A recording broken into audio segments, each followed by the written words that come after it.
السلام علیکم ورحمۃ اللہ وبرکاتہ۔ الحمدللہ رب العالمین والصلاة والسلام علی سید المرسلین، اما بعد فاعوذ باللہ من الشیطان الرجیم، بسم اللہ الرحمن الرحیم۔ برادران عزیز و معزز خواتین، آج کی اس نشست میں سورۃ البقرہ کی آیت نمبر 7، 8 اور 9 کا ترجمہ و تفسیر پیش کرنے کی سعادت حاصل کی جائے گی۔ ختم اللہ علی قلوبہم وعلی سمعہم وعلی ابصارہم غشاوہ ولہم عذاب عظیم۔ اللہ نے ان کے دلوں پر اور ان کے کانوں پر مہر لگا دی ہے، اور ان کی آنکھوں پر پردہ پڑا ہوا ہے، اور ان کے لیے بہت بڑا عذاب ہے۔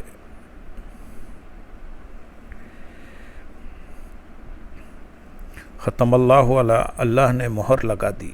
ارشاد فرمایا کہ ان کافروں کا ایمان سے محروم رہنے کا سبب یہ ہے کہ اللہ تعالیٰ نے ان کے دلوں اور کانوں پر مہر لگا دی ہے، جس کی بنا پر یہ حق سمجھ سکتے ہیں، نہ حق سن سکتے ہیں، اور نہ ہی اس سے نفع اٹھا سکتے ہیں، اور ان کی آنکھوں پر پردہ پڑا ہوا ہے، جس کی وجہ سے یہ اللہ تعالیٰ کی آیات اور اس کی وحدانیت کے دلائل دیکھ نہیں سکتے، اور ان کے لیے آخرت میں بہت بڑا عذاب ہے۔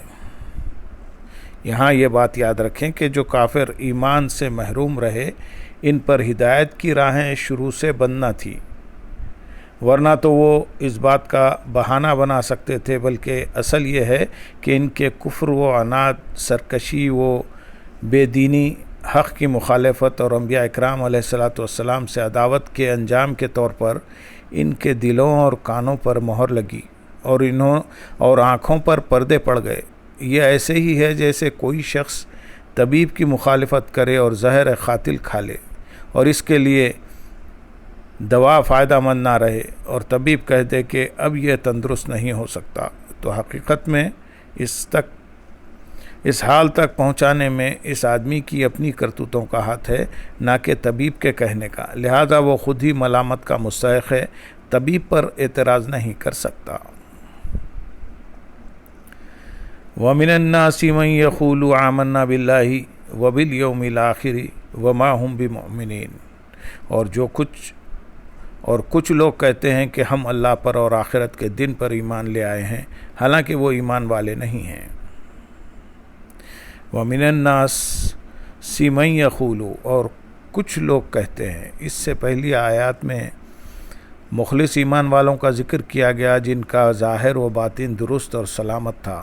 پھر ان کافروں کا ذکر کیا گیا جو سرکشی اور عناد پر قائم تھے، اور اب یہاں سے لے کر آیت نمبر 20 تک منافقوں کا حال بیان کیا جا رہا ہے، جو کہ اندرون خانہ کافر تھے اور اپنے آپ کو مسلمان ظاہر کرتے تھے۔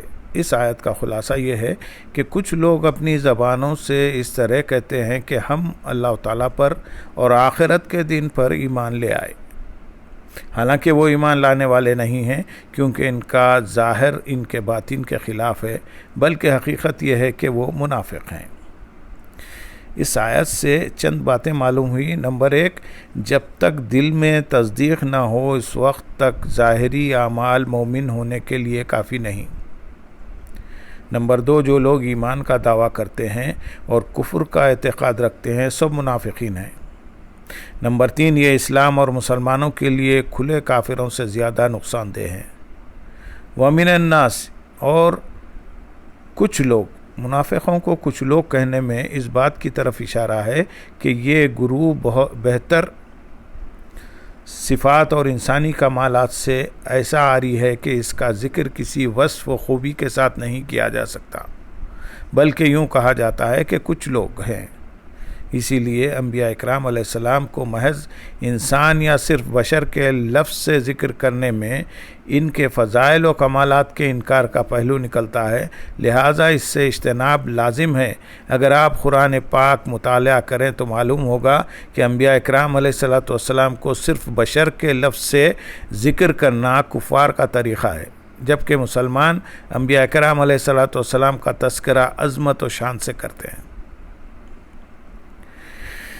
یخادعون اللہ والذین آمنوا وما یخدعون الا انفسهم وما یشعرون، یہ لوگ اللہ کو اور ایمان والوں کو فریب دینا چاہتے ہیں، حالانکہ یہ صرف اپنے آپ کو فریب دے رہے ہیں اور انہیں شعور نہیں۔ یخادعون اللہ، وہ اللہ کو دھوکہ دینا چاہتے ہیں۔ اللہ تعالیٰ اس سے پاک ہے کہ اسے کوئی دھوکہ دے سکے، وہ تمام پوشیدہ باتوں کا جاننے والا ہے۔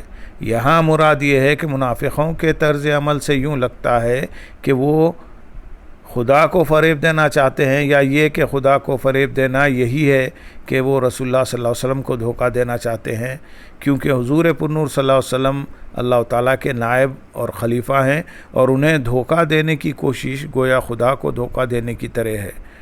لیکن چونکہ اللہ تعالیٰ نے اپنے حبیب صلی اللہ علیہ وسلم کو منافقین کے اندرونی کفر پر مطلع فرما دیا، تو یوں ان بے دینوں کا فریب نہ خدا پر چلے، نہ رسول پر، اور نہ مومنین پر، بلکہ در حقیقت وہ اپنی جانوں کو فریب دے رہے ہیں، اور یہ ایسے غافل ہیں کہ انہیں اس چیز کا شعور ہی نہیں۔ اس آیت سے معلوم ہوا کہ ظاہر و باطن کا تضاد بہت بڑا عیب ہے۔ یہ منافقت ایمان کے اندر ہو تو سب سے بدتر ہے، اور اگر عمل میں ہو تو ایمان میں منافقت سے تو کم تر ہے، لیکن فی نفسہ سخت خبیث ہے۔ جس آدمی کے قول و فعل اور ظاہر و باطن میں تضاد ہوگا تو لوگوں کی نظر میں وہ سخت قابل نفرت ہوگا۔ ایمان میں منافقت مخصوص لوگوں میں پائی جاتی ہے، جبکہ عملی منافقت ہر سطح کے لوگوں میں پائی جا سکتی ہے۔ اللہم صلی علی سیدنا محمد وعلی آل سیدنا محمد وبارک وسلم، وآخر دعوانا ان الحمدللہ رب العالمین، سبحان ربک رب العزت عما یصفون، وسلام علی المرسلین والحمدللہ رب العالمین۔ السلام علیکم ورحمۃ اللہ وبرکاتہ۔